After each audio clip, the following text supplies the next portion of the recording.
Ser podcast. Hay palabras que son abstractas, polarización lo es, corrupción lo era, qué mala es la corrupción, qué mala es la polarización. Dichas así parecen como la lluvia, un clima general. Polarización es la palabra del año, vale, pero parece que la polarización se aparezca de pronto, que sea cosa de muchos, un fenómeno natural. Y no, eso tan abstracto que es la polarización se explica en situaciones o declaraciones muy concretas.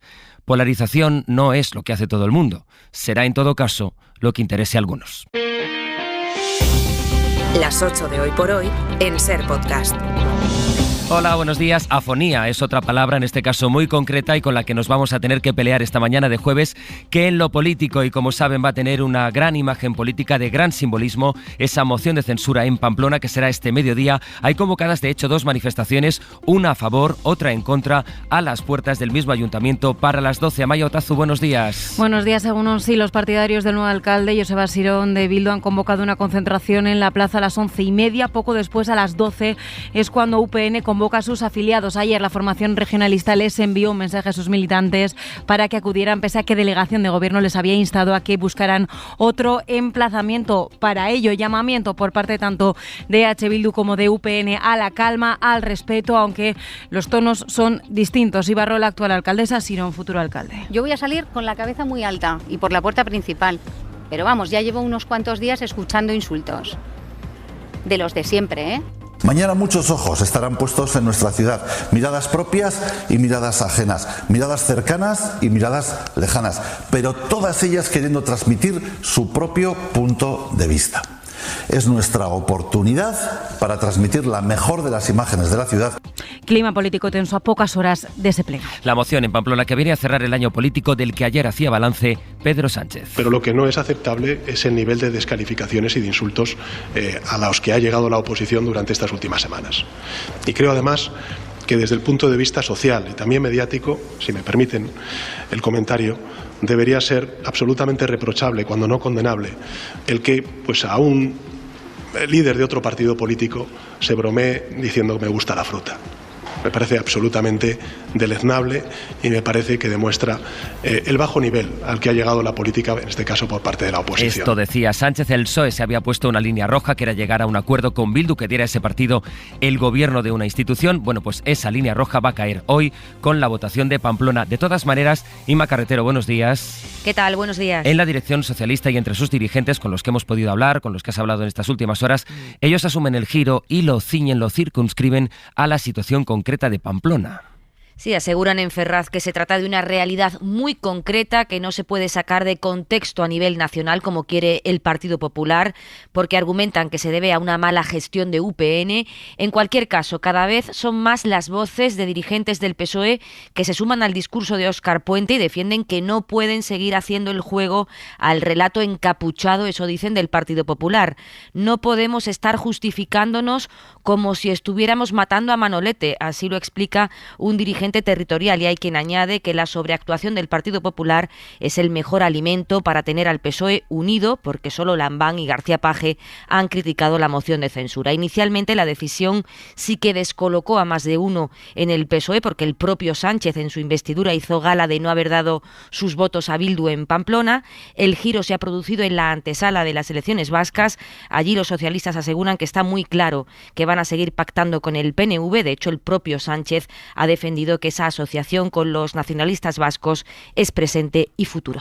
Inma, gracias. A ti. En el PP ya contamos ayer que Feijóo ha dejado para hoy su balance del año, pero para que coincida precisamente con este pleno de Pamplona. Mariela Rubio, hola, buenos días.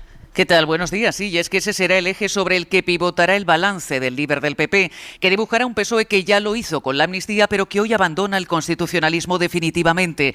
También aludían ayer los populares a la moción de censura en Pamplona en sus críticas al último decreto de medidas económicas del gobierno. La número 3 del partido, Carmen Fúnez, acusaba a Sánchez de intentar tapar con un decreto anticrisis pactado con Bildu una moción contra la dignidad de los pamploneses. Se ha echado en manos también para hablar de medidas económicas y sociales de Bildu. Es una manera de justificar lo que va a ocurrir en Pamplona con la moción de censura. Es una manera también de tapar y blanquear lo que no tiene ningún tipo de justificación. No es para el Partido Popular una moción contra UPN, es contra los pamploneses y contra la propia su Funes dignidad. estará hoy en Pamplona, mientras Feijóo comparece en Madrid apenas una hora antes de que arranque la moción de censura a las 11 para hacer su balance de 2023. Lo escucharemos. Hasta luego, Mariela. Hasta luego. Frente a cada profecía catastrofista se ha impuesto un dato positivo. La España de hoy es una España mejor que la que encontramos cuando llegamos al gobierno, con más empleo y con más derechos que hace 5 años. Esta fue la lectura económica, digamos, que hizo Sánchez después del Consejo de Ministros que aprobó el decreto que amplía la mayoría de las medidas del llamado escudo social y que, por cierto, acaba de publicarse en el BOE. Ha sido a las 7:30, nos dice Jordi Fábrega que son 149 páginas. No ha dado tiempo, evidentemente, de verlas todas, pero sí tenemos, Jordi, alguna pista. Sí, tenemos alguna pista sobre, por ejemplo, el calendario de prórroga de los impuestos especiales a la banca, a las energéticas y a las grandes fortunas que se crearon en teoría con carácter temporal para 2 años y que ahora se extienden. Es la disposición adicional quinta de este decreto la que extiende estos impuestos y lo que dice es que el impuesto a las grandes fortunas no se prorroga solo por 1 año, sino que se prorroga hasta que haya una reforma del sistema de financiación autonómica. Hay que recordar que este impuesto obliga a pagar a las grandes fortunas que no abonan el impuesto de patrimonio en su comunidad autónoma, por lo que el Gobierno, con esta ampliación hasta que haya un nuevo sistema de financiación autonómica, lo que hace es vincular el mantenimiento del impuesto a ese acuerdo. En cuanto a los impuestos a la banca y a las energéticas, sí que la prórroga es de momento para 1 año, para 2024, pero con la intención, dice el decreto, de convertirlos en permanentes durante el año que viene. Decreto que, por cierto, elimina por otra parte de manera gradual esa rebaja del IVA de la luz y del gas. Y eso es precisamente lo que critican los consumidores, Carlos Sevilla. Las organizaciones de consumidores celebran la prórroga parcial del escudo social, pero creen que algunas medidas se quedan cortas. La OCU critica que la bajada del IVA de la luz no se haya quedado para siempre y que no se incluya la carne y el pescado entre los alimentos con el IVA rebajado. Facua considera insuficiente esta rebaja y pide que se topen los precios. Rubén Sánchez, secretario general en Hora 25 de los Negocios. Lo que nosotros reclamábamos era intervención de precios, intervención de beneficios inflados por una serie de empresas a una serie de productos que han subido demasiado en los últimos tiempos y que solo bajándole el precio, más allá de la medida del IVA, solo bajándole el precio, poniendo un tope, se podría resolver el problema. Las patronales bancarias rechazan la extensión del impuesto al sector, un gravamen que aseguran afectará negativamente a la concesión de crédito y al crecimiento económico. Negociar ese decreto económico ilustra cómo tendrán que ser las negociaciones en esta legislatura, con los socios fuera del Gobierno y entre los socios que componen el Gobierno. Consideramos una buena noticia que se mantenga el impuesto a la banca, pero no podemos compartir que se hagan regalos fiscales a las grandes compañías energéticas por cumplir los mínimos europeos en materia de inversión en un año en el que están teniendo beneficios récord. Lo complicado no lo tiene el Gobierno solo con este decreto. Ahora Junts amenaza con tumbar un decreto anterior que en este caso incluye reformas en la justicia. Considera Míriam Nogueras, la portavoz del Partido Independentista, que esa norma pone en riesgo, dice, la aplicación de la amnistía. Se trata en realidad de proyectos que vienen de la anterior legislatura y que estaban pensados para digitalizar los juzgados. Pero Junts sostiene que puede ser una puerta por la que se impida la amnistía. Esta reforma fue una de las condiciones que puso Bruselas para que llegaran los 10.000 millones del último fondo europeo. Vamos a quedarnos con Sumar, ahora que escuchábamos a Yolanda Díaz, porque ha llegado en Galicia un acuerdo para presentarse junto a Podemos, también a Izquierda Unida, en las autonómicas de febrero. Ricardo Rodríguez, bo día. Bo día. El adelanto electoral a febrero ha funcionado como el pegamento que necesitaba un espacio absolutamente roto. Sumar, Podemos e Izquierda Unida acuerdan concurrir juntos el 18F, conscientes de que por separado se diluyen sus posibilidades de obtener representación en el Parlamento gallego. La elección de Marta Lois como candidata a la Xunta como figura de consenso ha sido clave para aparcar momentáneamente las profundas diferencias en este espacio. Dice Yolanda Díaz que con esta candidatura encabezada por Lois van a por todas. Non é ningunha broma. Sumar é a chave para a mobilización de axentes progresistas do noso país. Non nos tomamos estas eleccións como un trámite. Imos gañar para cambiar a vida da xente do noso país. Por cierto que Podemos lanza hoy una consulta a sus bases para avalar ese preacuerdo con Sumar. Viene un jueves todavía muy frío en muchas zonas del país, pero nos decías a primera hora, Adrián Cordero, que habrá momentos en que incluso haga un poco más calor que ayer.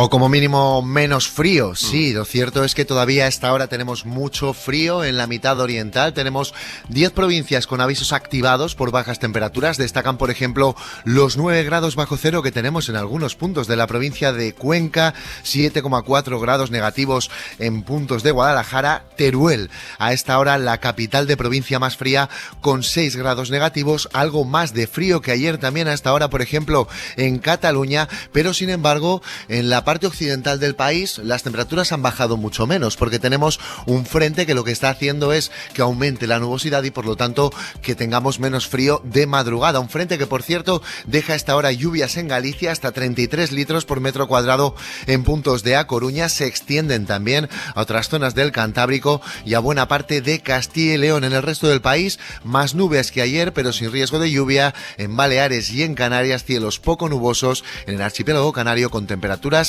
algo más altas. Las 8 de hoy por hoy en Ser Podcast. En el mapa para entender el mundo.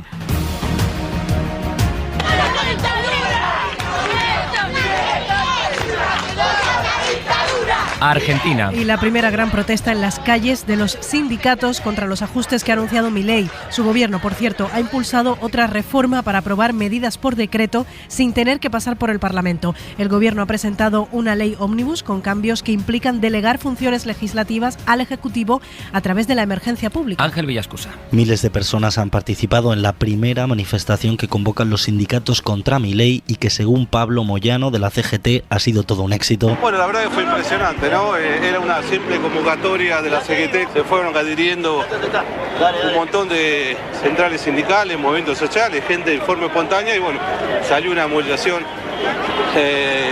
más allá de lo que uno había pensado. Con ella querían demostrar el descontento ante el decreto de necesidad urgente firmado la semana pasada por el gobierno que desguaza el Estado y ultraliberaliza la economía. Un decreto que, como explicaba la exministra de Trabajo, Kelly Olmos, en esa marcha puede incluso ser anticonstitucional. Nuestra Constitución prohíbe que el Poder Ejecutivo legisle por un decreto, salvo excepcionalidades, y una derogación de 360 leyes no puede aducir una excepcionalidad. Milei teme llevar ese decreto de necesidad al Congreso, donde no tiene mayoría y donde podría perder la votación.